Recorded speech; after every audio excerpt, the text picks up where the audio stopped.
I think he's going to win. I think it's going to be fine. Yeah, so I did not think we were going to win until 2 weeks ago.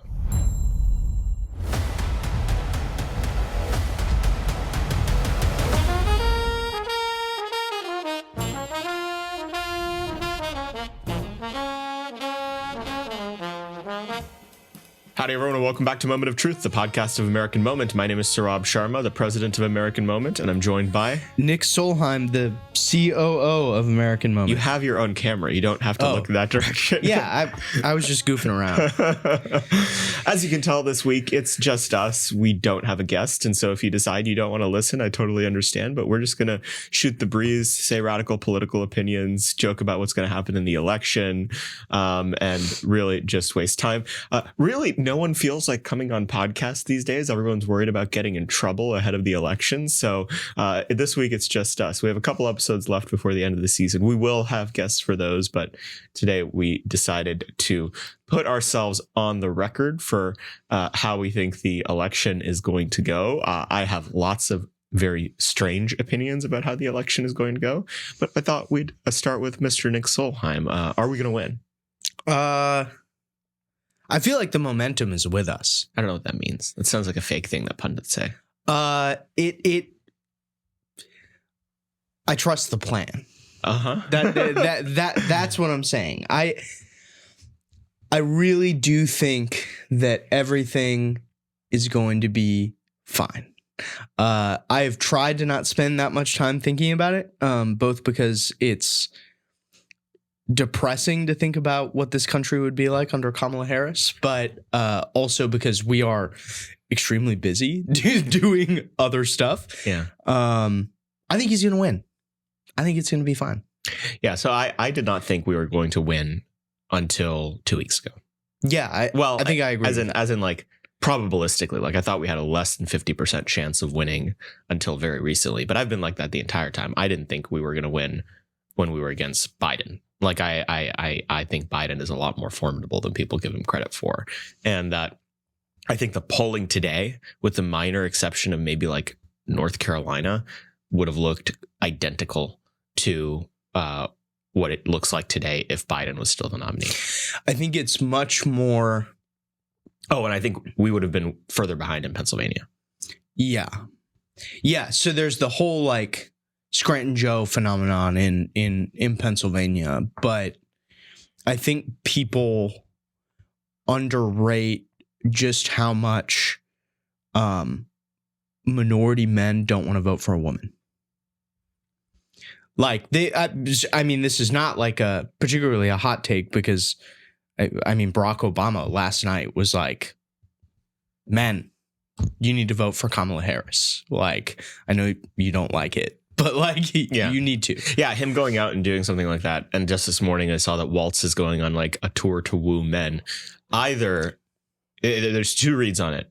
Either they are like so far gone in their own worldview that they think like, you know, we still live in a patriarchal, misogynist country, or they're seeing something in the internal polling that actually shows that they have a problem. Can you imagine like Tim Walz talking to you about masculinity? It's like, yeah, I've seen lots of clips about it.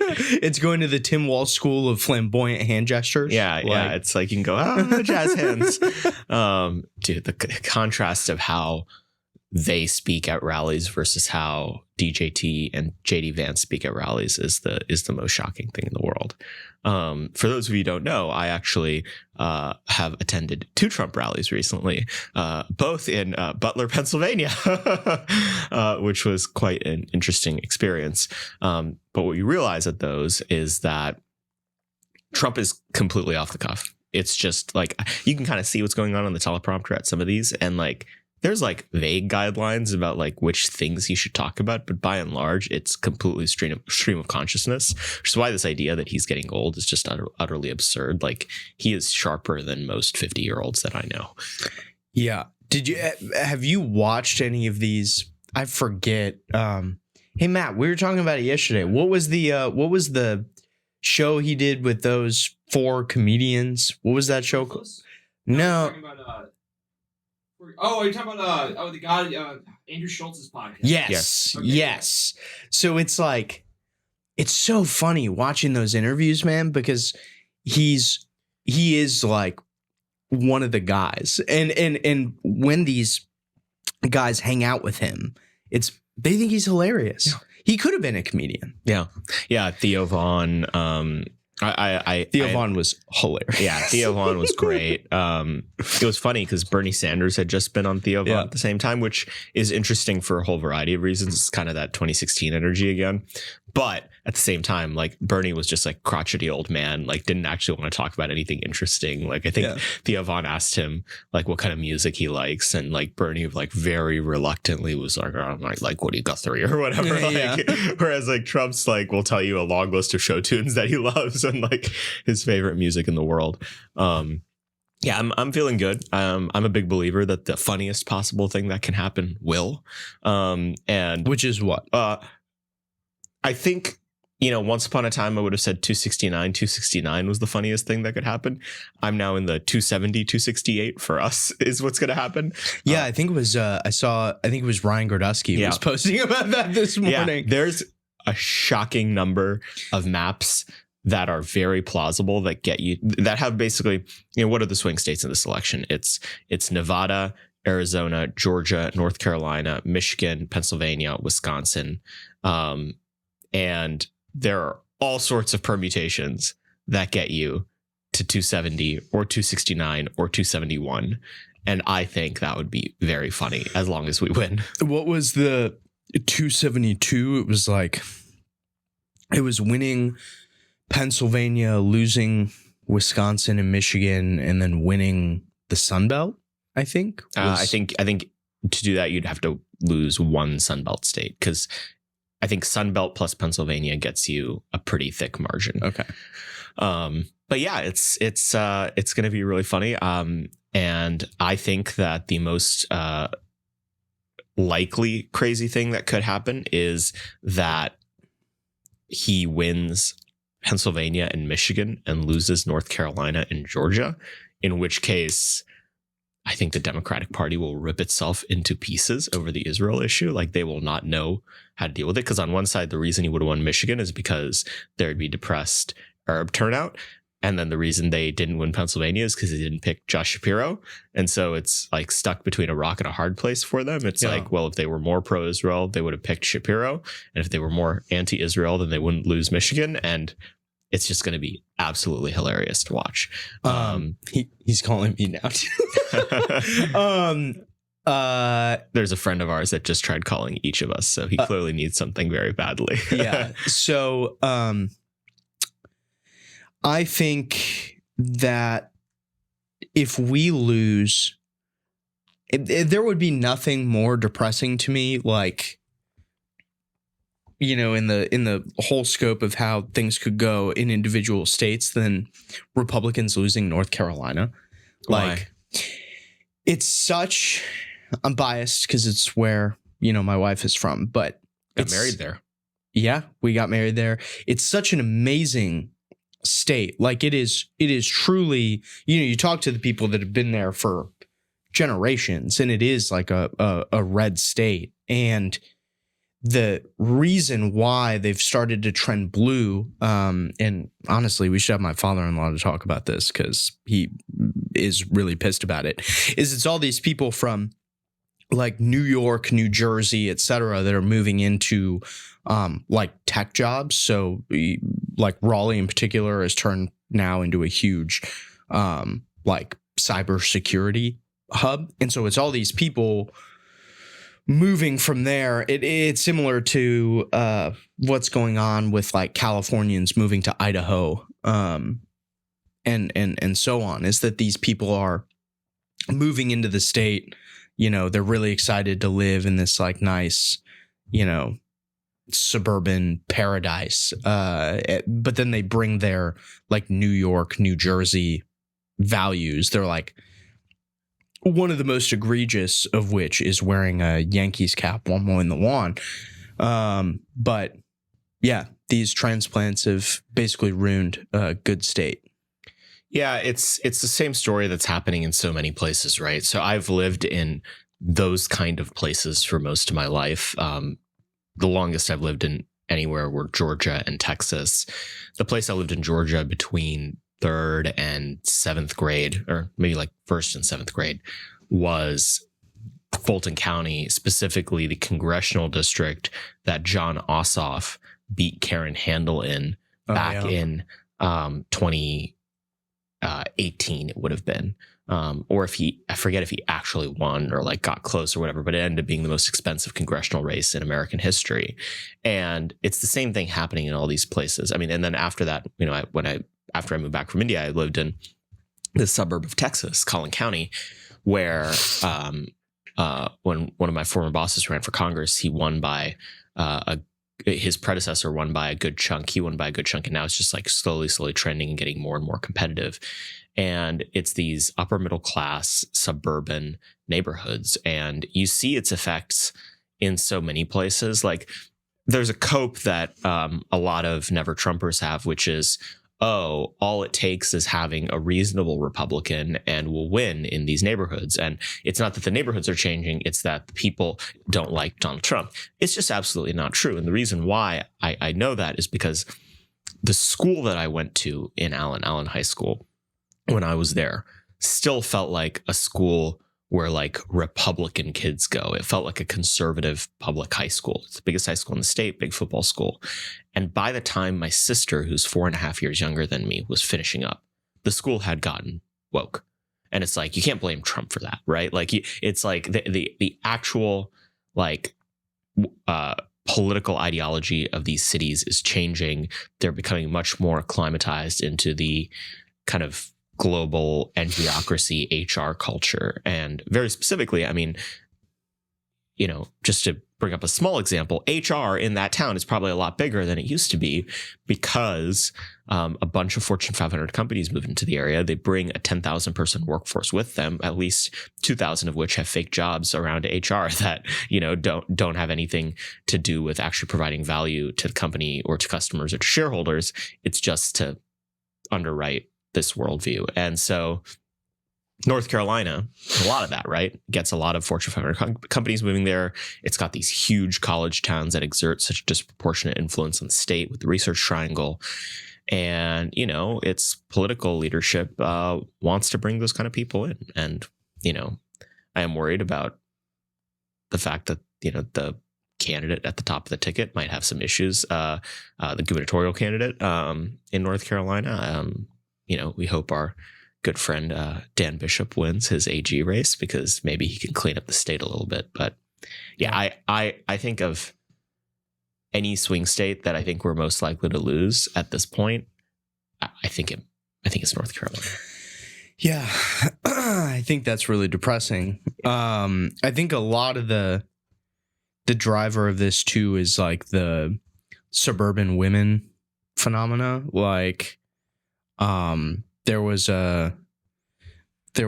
something in Playbook this morning about Sarah Longwell. Yeah. Bulwark. Yeah, the Never Trumper lady. Person. Yeah. The person who grifts like $5 million off of the top of the Republican Accountability PAC every cycle. Yeah, seems horrible. Yeah. But I guess they've been doing these like focus groups, and her whole take this morning was that like we are now becoming like basically grouped for party affiliation by gender. And so they've been doing these focus groups with people who voted for Trump in 16, Biden in 20, and then where they're at now. And something like half of them are like going back to Trump, which is kind of based in red pill. Yeah, I mean, that's the margin. But the thing that I think is interesting is like, man, we haven't said based on this show in like 2 years. I know, yeah, it's for the best. And the thing that I think's interesting that I didn't see anyone mention in this piece is like, this is what's happened in South Korea primarily, but also Japan to a certain extent, where it's like these guys are tired of being like, jerked around by all these how do you say, childless cat ladies. And so there's been sort of this revolt for like cultural masculinity, I guess. Yeah. I don't think it's good, to be clear. Like, I think that gender polarization between parties is something that is happening, will continue to happen. It's not ideal. Like, it does lead to social breakdown. Well, I think, so it does lead to social breakdown, right? Like, I don't think these guys in South Korea are like one of the biggest things is like none of them are getting married and having kids, right? And I don't think supporting, the guy that's the most right wing is like likely to is going to make it more likely that state mandated GF will not be the result of yes, that will not be the result. But I also think that the gender divide is limited by class. So I think it's primarily like a middle and upper class. It's something that we see in those classes. I don't necessarily think it extends to the lower class. Yeah. And the political ramifications of this are interesting because, one cut on what's changed about how the genders relate to each other in the modern American culture is that class assortative mating was not historically guaranteed. You used to see it at the like very, very top of the elite, like the top decile of America would largely marry within their own class. But even there, like, what's the classic archetype of corporate life in the 60s to the 90s? The CEO marries the secretary, right? And so to the extent that like the woke is a cultural phenomenon of the upper classes, it has much more durability today in elite culture than it would have had 30, 40 years ago when people would just marry outside of that class to escape its control. But now, middle class men marry middle class women, upper middle class men marry upper middle class women, and you go up the chain. That means that it's more of a closed system, and those ideologies are able to carry a lot more power.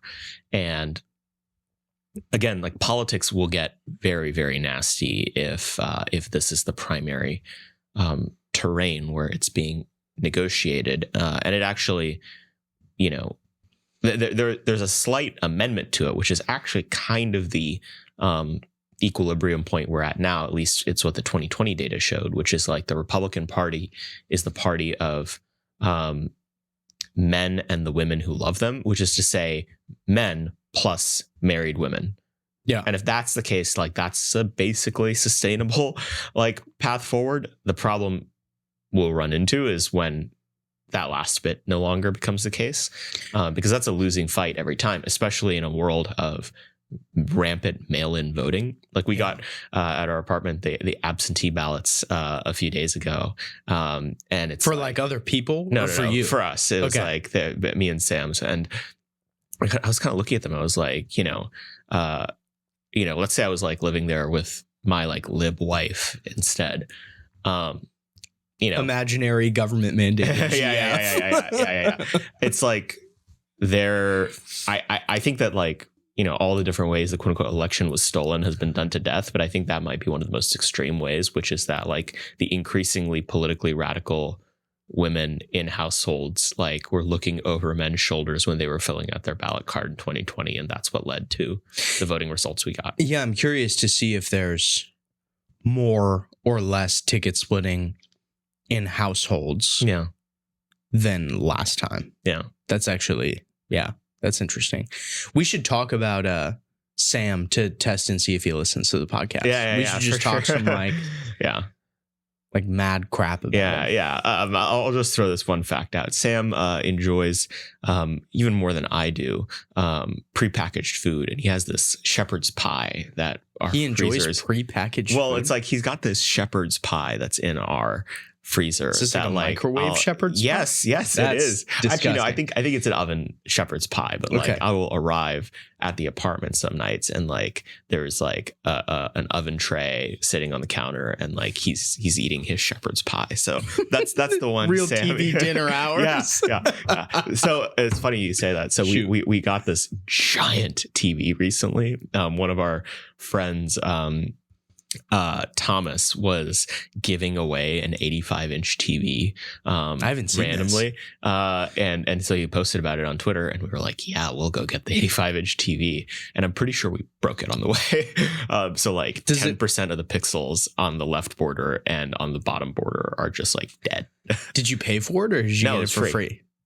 So I have 80% of a 85-inch TV. It's huge.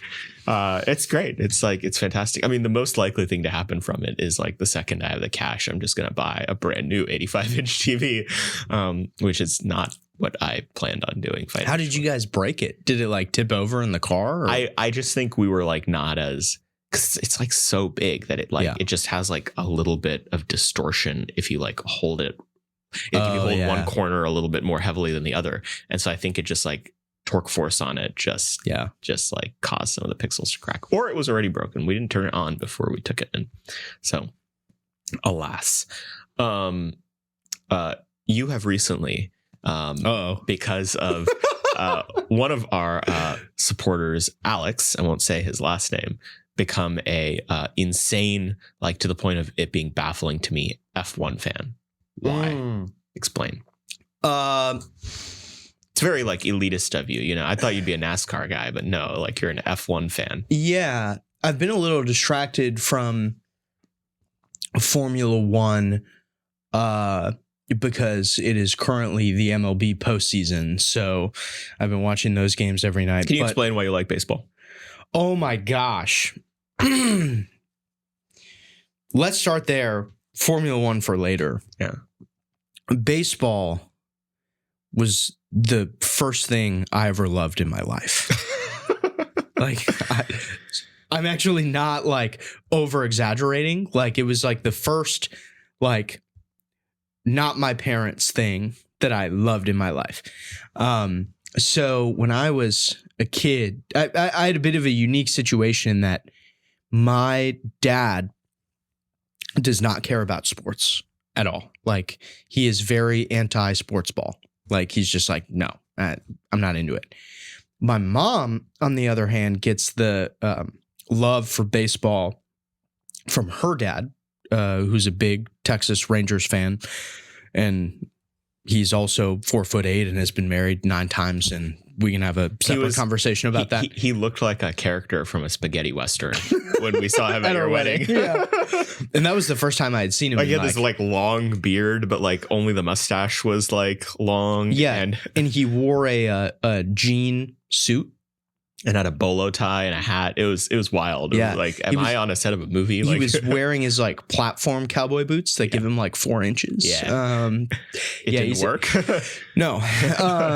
So he's character, but Nick is also 4'8", in case you were wondering.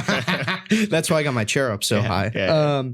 So he always loved baseball. My mom played softball all the way through high school, and every year my mom was on the team. They went to state and won. And the reward was you got to meet the governor of Arkansas. You got to go to the governor's mansion, who at the time was Bill Clinton. So she would always tell me, like, that guy was creepy then, you know, like with all these. Interesting. I thought you were going to say like there's this old John Mulaney stand-up special where he tells a story about going to visit Bill Clinton. He's like, he was the most charming man of all time. My mom wanted to like go home with him. Like, yeah. No, my mom was not like that. Okay. So when I was growing up, it was actually my mom that taught me everything I know about baseball, how to throw, how to hit. And there's this kind of funny story when I got into T-ball when I was like 4. This is one of my earliest memories. We go to our first T-ball game. It was at like a park, like 3 blocks from our house. And I go and I stand. This would have been in Honduras. No. This was when I was 4. So this was in Minnesota. And I go up to the plate. And I like automatically stand on the left side, and I'm right-handed. Like I write with my right hand and do basically everything else except for golf and batting. I do left-handed. So I walk up to the left side of the plate, and my mom comes down and she's like, "Oh, no, you silly little boy," and then moves me over to the right side of the plate. And so I take a couple hacks at the tee, and I'm like totally missing.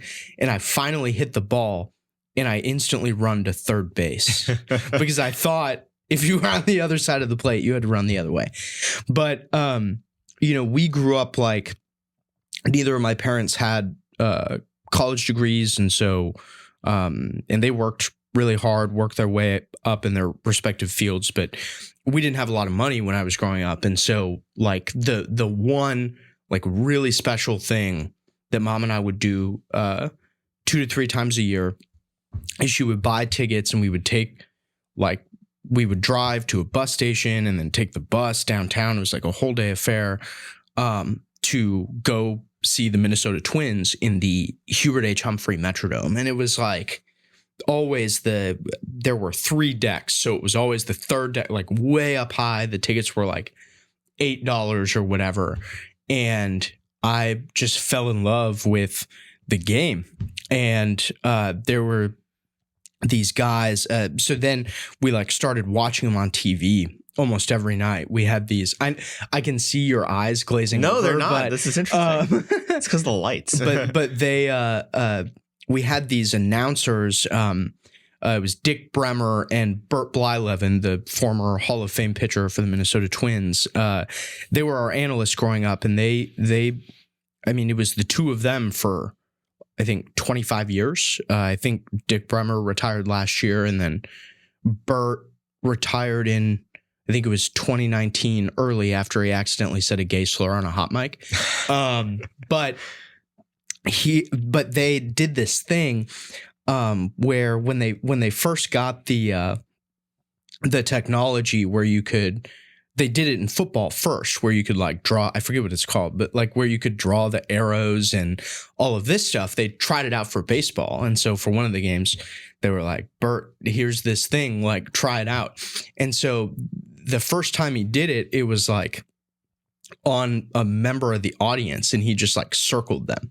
He was trying it out, and it turned into this huge thing where people would show up. And I did this several times when I was a kid, where you'd show up with a poster board and it would say, "Circle me, Bert." And so Bert would circle like 4 to 6 people a game, and people got, really funny about it. And I remember one time when I got circled when I was a kid, you were like a hero at school until the next kid got circled on TV. And then anytime he was like traveling or he was sick or whatever, and you couldn't get circled by Bert, they would have Dick Bremer do it. And the man could not draw a circle to save his life. It was like always these really weird shapes. And so people started showing up to games with signs that would say, "Rhombus me, Dick," because he couldn't draw a shape. So Minnesotans like we're using the word rhombus. yeah. Rhombus me, Dick. So yeah, I've been in love with baseball my whole life. I played all the way through high school. I played in the National League in Honduras for a brief period of time. And it's. Can you feel like you ran over that? You played in the National League for Honduras. Gringo in White Honduras. Boy Ginger was on the Honduran national baseball team. So it wasn't on their national team that goes to the like World Classic or whatever. They have their own national league that's like 5 teams, and you get paid like $8 to $17 a game, like depending on your skill. So like a year salary in Honduras, maybe. But we showed up and they had this like baseball stadium in the capital. I'm like, what the hell is that? Like, why do they have that here? It's like, it's soccer land. And so, we ended up like finding somebody who knew about it. And I went to practices, and they're like, wow, you're white and also like really good at baseball. So we should, do that. So yeah, played that for a long time. And then, I kind of like when I moved back to the US, I watched some games, but I kind of got out of it. And it's interesting to me, because my mom like sort of ignited my love of baseball. I got out of it for a long time. And then we took my daughter and my father-in-law and the whole family to it was both of their first time ever MLB games for Father's Day. We took them to a Nats game here, and my daughter loved it. Yeah. Like was asking questions the entire time. What kind of questions? Like, oh, he hit it. Why? like stuff like that. And so when I was on paternity leave and I was primarily responsible for her, we watched a game on TV, and it turned into every morning. You have TV now? No, we watch it on my computer, but every morning, when she would wake up, the first thing she would say is, "Watch ball game, Dada." And so we started watching. No wonder you seem to have enjoyed paternity leave so much. Yeah, and then we got her a little like Fisher Price T-ball set, and we have like a full size baseball field in our neighborhood. So she's turned into like a little baseball fiend. Like every time she sees Dada, it's like something about baseball. And so it's like my mom ignited my love of baseball, and then my daughter sort of reignited it. Yeah. Like it's just kind of, it's interesting. So, this is, I haven't talked to you about this, so this is like new for everybody, but I'm actually thinking about writing a book about baseball. Yeah. And how its, decline in the modern era is like happens on the same plane as America's decline.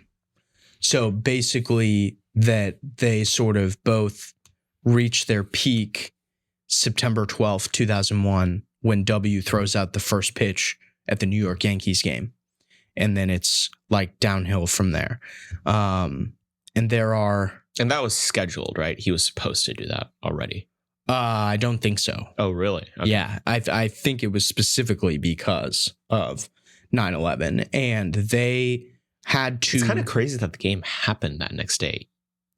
Was it in New York? Yeah, it was a New York Yankees game, a home game, and I assumed if he hadn't wanted to throw out the first pitch, they probably would have moved it. But it was like, this is a huge opportunity. And if you go back and watch this video, I mean, there was a standing ovation for, I think it was like 12 minutes. They could not start the game because it was so loud. So there are a lot of like, and he actually like pitched it well. Like, yeah, he could throw. Yeah. Well, and he's like I think a part owner of the Texas Rangers, and but he there are so many interesting things to write about, right? Like you have all the rule changes from, I think it was the 20 or 21 season. So now you have the pitch clock and all of this stuff, which everyone who likes that is wrong. But then you also have the decline in the unwritten rules of the game. So there are, traditionally it was like, if you celebrated too much for a home run, you were getting beamed in your next at bat. Like they were going to throw a 97 mile an hour fastball at your head. And now it's like the MLB actively encourages it, right? Can you explain why? The cleaned up version. The cleaned up version is I'm trying to think of a way to give this. I think one of the reasons is because there's a concern about declining viewership. That's a big reason that they did the pitch clock, is because they said, hey, games are too long. They need to be shorter. And so we'll do that. And then the way we make it more exciting is conspiratorially, maybe we juice the ball so there are more home runs, and then we let people celebrate. It makes the game more exciting. That's why you see like people like Aaron Judge, Shohei Ohtani, et cetera. It's like now it's the home run leaders that are considered like the best players in baseball. Shohei is a bit of a unique case because it's very bizarre to have Like, not since Babe Ruth have we had someone who can pitch that well and hit that well. But yeah, he's like the best paid player in the league, right? Yeah, I think of all time. Yeah. Ever. Yeah. Wasn't it like some crazy like $300 million I think deal? it was $364 million. Yeah. But yeah, like the Asian guy. yeah. So there's the whole like bat flip celebration, and then there's the not swinging on a 3-0 pitch when you're ahead by, you know, a certain amount of runs. Fernando Tatis Jr. got in big trouble for that. And I think a lot of it is it was a BLM thing. Okay, so I can say that. Yeah. Okay, that is the cleaned up version. Then is that basically the MLBs let the kids play marketing campaign that they had, which was basically like all these unwritten rules are for the old white guys. Yeah. And this is a new generation of the game, and now we're, you know, throwing all these old unwritten rules out the window. This basically happens at the same time as all the blowback from George Floyd, like within 2 weeks after it's. And if you notice, it is primarily, though not solely, like Bryce Harper is a good like contra example, but it's primarily like non-white players that do this. It was basically like it'd be racist to enforce these old white male decorum rules on minority players, which is interesting because there are a lot of people who loved the game for what it was and played it the way that it was. Like Jackie Robinson is actually a really good example. Like, great player and played the game for what it is. He knew that he was entering into this space where these were like the cultural rules and norms surrounding the game, and he didn't view it as like these are white man's rules. It's like, this is the level of decorum within the game. So suffice to say, it should be obvious because we've been talking about this for a long time, but like I've always loved baseball. Yeah. Always. And it'll be interesting to see where it goes, like how much more technocratic rule changes there will be in the coming years. I think, like, do you think it's just part of the decline as attention span has fallen so much? I think that's part of like it. The pitch clock is so that if it's in TikTok video, like, yeah, if it's in TikTok video format, I think that's part of it. But it goes to, I think primarily it goes to show that people who are institutionally progressive, so not progressive in the sense of you know, who they vote for, but progressive in the sense of how they think about the world. They can never love something for what it is. It can always benefit by more tweaking. Yeah. Like few more like technocratic changes here and there, and we'll be good. Yeah. And I don't think that's obviously not a conservative way to view the world. Mm-hmm. So if you're a conservative and you like these rule changes, you should jump off a bridge because it's wrong. I actually think the most egregious is not the pitch clock. It's the runner on second base in extra innings. The automatic, the ghost runner.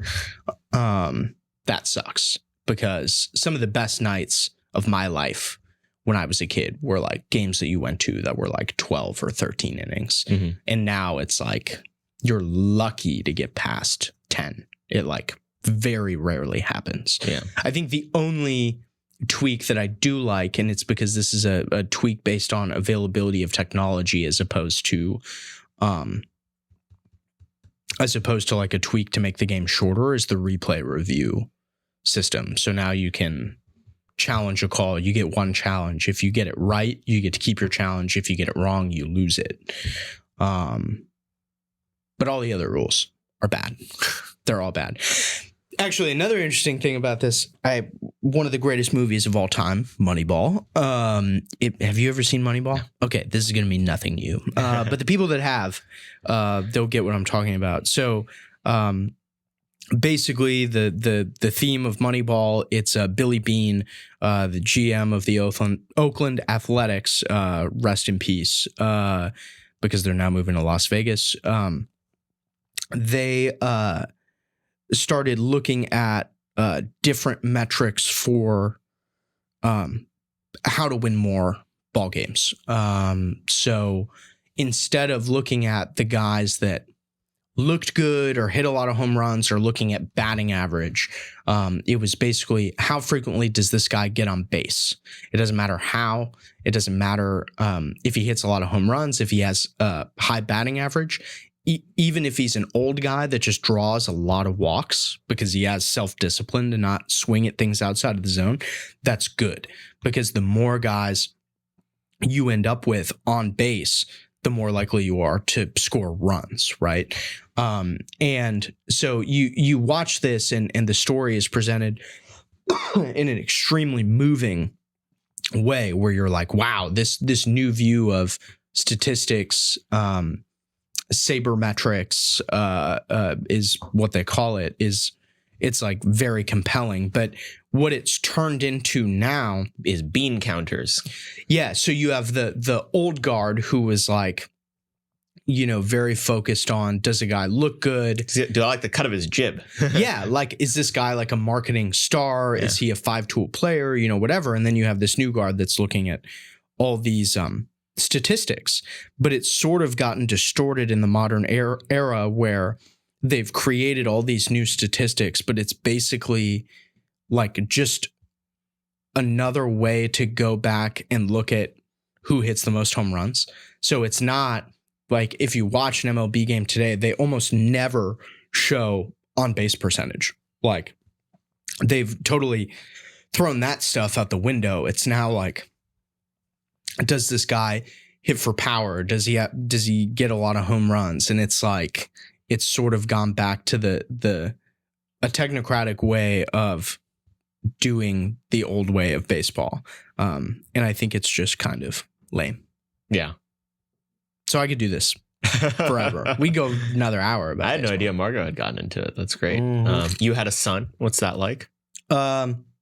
He eats a lot. Yeah. Like even this early. Yeah. They eat all the time. He is 7 weeks old. He is Nicholas Sawyer Solheim Jr., which I guessed. Yeah. And I think I lied to you and told you that's not what we were going to do. Yeah. But yeah, we call him. And I was ready to make fun of you for not doing that. Yeah. I think that controversial opinion.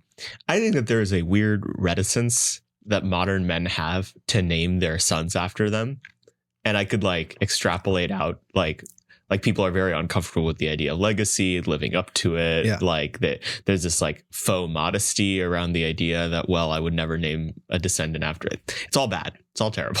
Well, I will say that like being a junior, I think mostly sucks.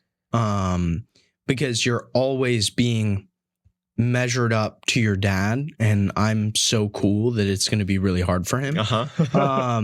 But I think by the time, God forbid, there are standards that people are trying to measure up to. By the time you get to being the third, I think it becomes super cool. Mm-hmm. So really, I did this for my grandkids, hopeful grandkids, who can be Nicholas Sawyer Solheim the third, because I think that would be really cool. But yeah, he eats a lot, he poops a lot, he sleeps a lot. That's basically it. And Margot's good with him? Yeah, she like holds him, always has to give him a huggy kissy night before she goes to bed. Powerful. And she'll sit with him for like 5 minutes, and then she's like, I'm done. Like, I got my fill. Yeah. So it's very. He's not that interesting. Right no, you got to be careful because she loves to like point at body parts. So she'll be like nose, eyes, and you just got to make sure she doesn't poke him in the eye. But aside from that, it's good. Oh, you'd asked me about Formula One. I'll be much briefer in this answer, but the thing that I really enjoy about Formula One is, so on one level, it's like the personalities involved, like all these drivers are like deeply interesting people. In what ways? So some of it is like total hubris, right? God complex. Yeah. So like Alex and I were talking recently about like Daniel Ricciardo, who is now out of Formula One. We'll see for how long, but he was sort of hyped as the next like Max Verstappen. He was going to be like the best driver ever. He kind of became a huge diva and then started sucking. And so like that's really interesting.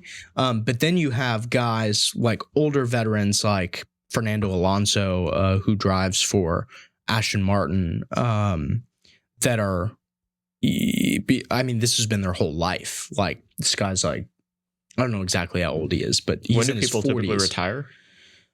Way before this guy, because you're like after 30, you know, your reflexes really start to go downhill. So the personalities are super interesting. The thing that's actually fascinating though is like there are pretty strict rules and regulations for how you can build the car, right? Mm-hmm. But it's basically an engineering contest. Like how you assert dominance from year to year is like, yes, you have to have driver skill, but you also have to build the better car. And so that's been the dominance, you know, most recently of Red Bull until this season for the last couple of years has been like, just they built a better front wing and the aerodynamics were incredible. They were big, beautiful aerodynamics. But now, you know, they're being challenged by other companies like McLaren, and their main Red Bull's like main engineer is leaving for another team. So does that happen a lot? So it does, like guys going to other teams does happen a lot, but a guy that's this dominant in like just how the car is manufactured going to another team is not like unprecedented, but it's like a big deal. It's a big deal because they've been, I mean, why would you leave? LeBron James switching basketball teams. Yeah, like why would you leave the team that's like basically guaranteed to win like all the time because of you? Yeah. And now you're going to go to another team. Yeah. Now, from a lot of the reporting I've seen, I'm sure I'm going to get a bunch of texts from Alex about this where he's like, well, actually, I know more about this than you and you're wrong. But it's and he does, for the record. But from what I've heard, it's a lot of personality. It's like office politics is like the basically the reason he's leaving. Yeah. Are the engineers like big personalities inside? I mean, they're the ones doing, I mean, the drivers are a big deal, obviously, but like the engineers deserve at least like 50% of the credit. And like, do people respect them in accordance with the value they provide? Yeah. So like Adrian Newey, this guy that runs their whole, you know, manufacturing for Red Bull is like a big deal. But if you're, say, Haas, which is the only American team and is also the worst one, because we don't know how to build anything here anymore. So true. Is that like actually why? Like, so part of it, I think, is that. So unlike a lot of other teams that are building, so Gene Haas is the owner of the Haas team, and basically his strategy was this was like distinctly an American thing. It was like, I can spend like a tenth the money all the other teams spend, and to the extent that it's allowed within the rules, we can reuse parts from other stuff to make these cars. Whereas most of these other teams are like making, like, I think the Red Bull engine for 2026 So normally, like right now, they're Honda engines. In 2026, they are going to have a Red Bull engine, like a Red Bull branded. Like this is the Red Bull engine, like made by the energy drink company Red Bull. And so they have like custom developed all of these parts, whereas Gene Haas is like, I'll spend a tenth the money, I'll use all this other stuff, and we'll win, and we'll have a staff that's like a quarter the size of everyone else, and it doesn't work. But it's really funny. If any of you, I think a lot of people will be familiar with these storylines if you've watched Drive to Survive on Netflix, but they had this great team principal, Gunther Steiner, who is just like German guy. He also has a book, which is hilarious.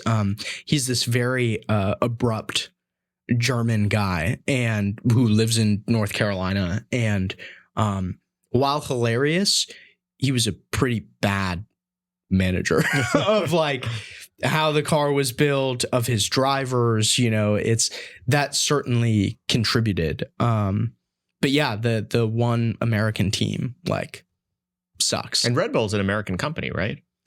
No, I believe they are based in Austria. Got it. So I think Red Bull is like, we're probably their biggest market, but I think it's like Austria or it's like an Ozempic situation. Yeah. It's like this tiny European country is like a fifth of their GDP is this company just because Americans buy too much of it. Yeah, it's probably, we're contributing to that. I got into sugar-free Red Bull, and so now we have like a whole stock of it in the office. Yeah, that's great. It's like I've got my traditional Chinese tea making and you've got your Red Bull. The two genders, as it were. Sugar-free Red Bull and Diet Coke. I will let people decide which gender you are when they hear about your Chinese tea set. Yeah. Now look, it's very classical, very, very. I don't know. We've talked a lot about me. What's going on in your personal life? Yeah. Let's talk about my dating life on the show. I think that'd be a lot of fun. So I wasn't. You're the one that went straight to dating. No. If you didn't say anything, I was going to ask if you had bought any Apple products recently. No, I did not. Because they all suck now. All the Apple products are terrible. This is the first. Okay, go on a sidebar about this. I think that a lot of young men go through this phase where the second they have disposable income, it's like they're upgrading their phone every year. They're upgrading their watch every year, their AirPods every year, all that stuff. And it's interesting because growing up, like my dad didn't let us do that. It was like once every 2 years, sometimes once every 3 years. And so, turn 21, get a job, whatever. It's like, all right, I'm buying the new phone every year, like immediately. I'm standing in line. I don't care. I'm going to get online at 8 a.m. PDT, whatever, to do it. And maybe it's because like technology is getting worse because like America is a declining empire. But like this year, no desire. I will have a same phone for the next year that I had for the year prior. Well, that's because this one is just basically the same. Yeah. My Apple Watch is going to stay the same. And I'm not buying a new iPad. My computer's a few years old. Like this is the first year where I will buy no new Apple product. And I think that's what growing up means. Yeah. I miss the iPhone mini. If they had brought the iPhone mini back. A Nick-sized iPhone. Yeah. It was, I had one. I had two. I did have two. That is true. Do you still have the handsets? I think so. I think they're in a box in our office since we've moved. But the battery was terrible. It was so bad. Like it couldn't get me through a whole day. And then they did the 13, the mini 13, and I didn't buy. I think that was the round where I impulse bought one at the Apple store with you. I went to go pick up my phone and you were not planning on purchasing something that day. Yeah. And you were like, Yeah, I ended up buying one because my phone battery was so horrible. Yeah. And you had to like call your wife and be like, hey. Yeah, it's, I had like some kind of upgrade where it was like, you pay $250 and then you can just like have it. Yeah. But But yeah, I want them to bring the mini back. It was like Nick hand size, whereas when I bought that one, I think I got the Pro Max, and it was like this is too large. Like I think 2 weeks later I went back and I was like, I switch it to the smaller one. Like this is too large. I've never returned anything in my entire life. I don't know. It's mainly because you don't have the follow through. Yeah, that's right. Like I can't imagine you like printing a return label. Like that would be hilarious to watch. Yeah. I have something that I really need to return like soon. What is it? It's this. Okay. I love nice ties. Nice ties are amazing. Once you go to like a certain range of nice tie, you can never go back. I buy all my ties from Goodwill. Yeah, just for what it's worth. But here's the thing. One of the things that I believe about menswear is that all of the traditional menswear brands that had a lot of credibility in the 20th century have gone. Like they're just bad now. Like most of Brooks Brothers stuff is terrible. Hugo Boss stuff is terrible. Gucci stuff is terrible. Like a lot of the stuff is just bad. One brand that I believe that wasn't the case for was Hermes. And so I'd really gotten into nice ties. I was looking at the Hermes patterns. I was like, I'm going to go buy an Hermes tie. And I did. I went to the New York boutique and I bought one. And what I didn't realize is that no one makes a properly sized tie anymore. They're all these stupid skinny ties that look terrible. And so is it that one you were wearing the other day? Yeah. And I'm like, I liked it. I hate skinny ties. And you commented, you were like, oh, skinny tie. And I was like, yeah, it sucks. It's a good looking tie though. I know. It's a really nice pattern. Hermes does its patterns fantastically. There were other ones that I wanted to get. They have like one of like a squirrel, like it's a tiny repeating pattern, but it's like a squirrel like opening a nut. It's like, it's cool. If you were skinny, you would look like a 1950s NASA engineer if you were wearing that. I think like that skinny tie. Yeah, but like the 1950s NASA's engineers wore like short sleeve button down shirts. Yeah. And like, well, most of them were not Indian. Correct. Which is why we went to space at the time. Anyway. Haven't the Indians gone to space now? Yes. The comment I'm making is specifically about Indian engineering culture in the United States. It's not nearly as strong as it is abroad. Did you see these Elon Musk robots? No. So I was like looking this more. Tell me about it. Tell me about the Elon Musk robots. It was just like, he released like robots and like a self-driving taxi, and there were like all these videos. Are you serious? You haven't been on Twitter this morning? No, I haven't. Yeah. So it was like pouring people drinks and like playing rock, paper, scissors with people. And Elon's whole thing was like, you buy one of these, it'll cost like the same as a car. So it's like $20,000 to $30,000, but it can do anything. Can you get one for the office? So that's what I was going to ask you, because it's like, he's like, it can be a teacher. It can clean things for you. It can be your friend. Yeah. So like Josh Hammer's the only one that always does a remote lecture every year. Can we like project his face onto the head of the robot and he can do an in-person lecture that way? It would be significantly taller than he is. Yeah. But we love Josh. Josh is fantastic. Yeah. It's Josh and I are like the same height. It's basically a dunk on both of us. Yeah. But yeah, they're I don't really have an opinion about it. I assume probably it was like guys in a control room actually doing the thing, but I'd assume that you would have an opinion about it. No, I will form one later today when I am doom scrolling on the Twitter machine. Is the Cybertruck hot or not? Cybertruck's great. Okay. I've seen a bunch of them in person because a lot of the cities we have donors or places where you see one around. It's cool. Somebody in my neighborhood in West Virginia bought one.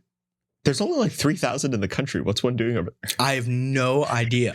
Yeah. But it was like on the road to my in-laws' house. Yeah. Like it's the same street. Yeah. And somebody over there like bought one.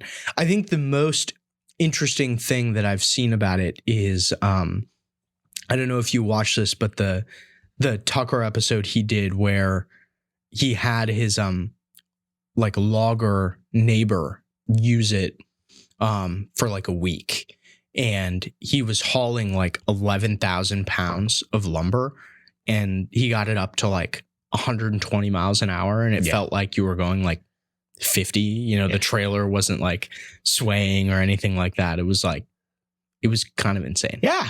It's like, it was very cool. This is one of the great, so like, I'm not like, bleep rider for Elon or whatever, but like, I've always thought that like Teslas are cool, like long before he was a Republican, because they are the most powerful cars that you can buy at that price by like a mile. Yeah. I do think that the like sedans and the Model Y are ugly. Yeah. They look like if you electrified a Toyota Camry. Like, they don't really look good. Camry's the most popular car in America because it's cheap and cheap to fix. Yeah. Not because they're like particularly attractive. I don't know. If I'm going to buy like this cool futuristic technology magic car, I want it to look like the Cybertruck. Like, I'm dropping $30,000 on something. I mean, my last car that I bought, I spent $1,000 on. Yeah. So yeah, you keep on getting corn-cobbed about that. What's the latest in your car sagas? Latest in my for those of you who are not aware, every year we go through the same experience with Nick, where he's complaining about how tight money is. He buys a car that's a really great deal for a couple $1,000s, proceeds to spend double the cost of the car on maintenance over the course of the next 18 months, and then he gets rid of the car. He's done this 4 or 5 times in the time I've known him. Okay, so the let's see, what's the history here? So the first car I bought a yellow 2003 Dodge Neon SRT when I was in high school. It was 5-speed. And then I wanted to upgrade because I looked like a drug dealer when I drove that. What color was it? Bright yellow. And so I bought a red 2004 Mazda 3, which was also a 5-speed. I drove it down to Chicago for New Year's, and the clutch went out like as I was leaving Chicago. So I got towed to a dealership where I basically sold it for scrap for like $1,000, and I bought a 2018 on New Year's Day, 2018 Jeep Renegade, which was probably the largest financial mistake of my life. Yeah, but it is now fully paid off, so whatever. It only has like 70,000 miles on it, and that car has been amazing. So I drove it to DC. I lived on Capitol Hill, and then I moved to Northwest, and I kept my Zone 6 parking permit. I parked it in like over by Union Station for 1.5 years and never drove it. Like, never even laid eyes on it. And then when I started dating, but right before my first date with my wife, I had to go like find it because I didn't remember what street I parked it on, and I didn't know if it was going to start. You give me so much crap for my own version of this story, and it's but mine didn't get stolen. Yeah, fair. And so it like started right up. Went and picked up my wife. It was like no big deal. So we drove that, and then when we got married, I bought a 1997 forest green Jeep Wrangler with 36-inch tires. It came like that with the soft top. And one of my best memories was when we did that episode with Jeff Sessions, and you ordered an Uber Black, and we were standing out front at CPI, and he goes, "I'm riding with him." And so we got in my Jeep, and we drove over to dinner. So I had that car. I bought that car for 6.5.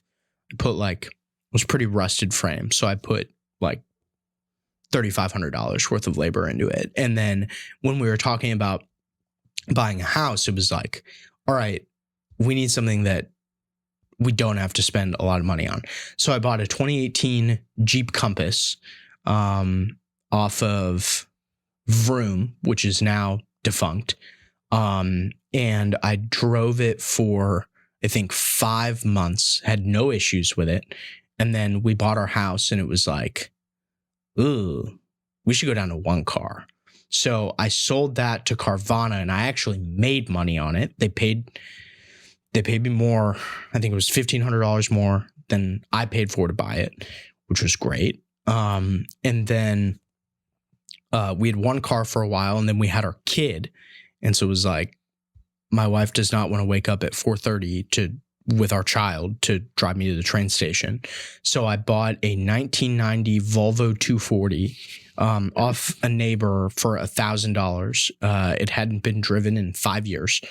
I was built like a solid hunk of metal. Yeah, it's heavier than any other car, any of the cars I've already mentioned. Yeah. It is a 4-door sedan that weighs 5,000 pounds because it's made out of metal. And I've done, except for one thing, I've done all the maintenance on that myself.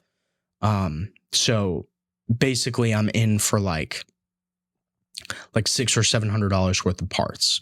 And a lot of headaches. Like I had an electrical issue where I could either have my windows work or my windshield wipers work, but not both.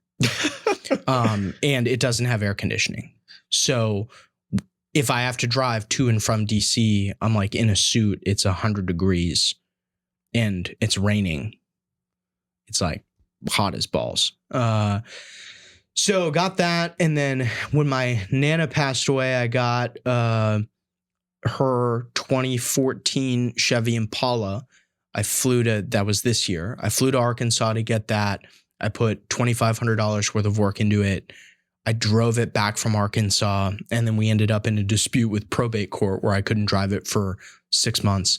And then I got the title 2 weeks ago. And so now you have 3 cars. Now I have 3 cars, and my wife really wants me to get rid of the Volvo. Yeah, it's a giant hunk of junk. Everyone I've talked to that's ever owned one, which it seems like half the men in our church have driven one at some point. They're all like, getting rid of that car was the biggest mistake I've ever made in my life. Why? It is so reliable. It has never stranded me anywhere. You were just talking about how you can't get the windshield wipers to work. Yeah, but the engine has never like died, and it is the easiest car to work on in the world. Like, if there's anything wrong, there's a YouTube video for it. And it's like, as long as you have an IQ over like 50, 80, you can figure it out. Yeah. So that's the car saga. I've had one car, got stolen. I found it. I sold it. That's it. And it got stolen. You didn't submit a police report for 6 months. Yeah. We're not going to tell that story on this show. Anything else before we bid our audience adieu? This very long, rambling, windy episode about nothing in particular. Everyone's going to think this episode sucks. Yeah, entirely possible. We are literally that's the funny thing. We get like all these articles written about us about how we're like these masterminds or whatever. Yeah. And it's like, where's 2 dudes hanging out? That's great. They make me seem like a Bond villain.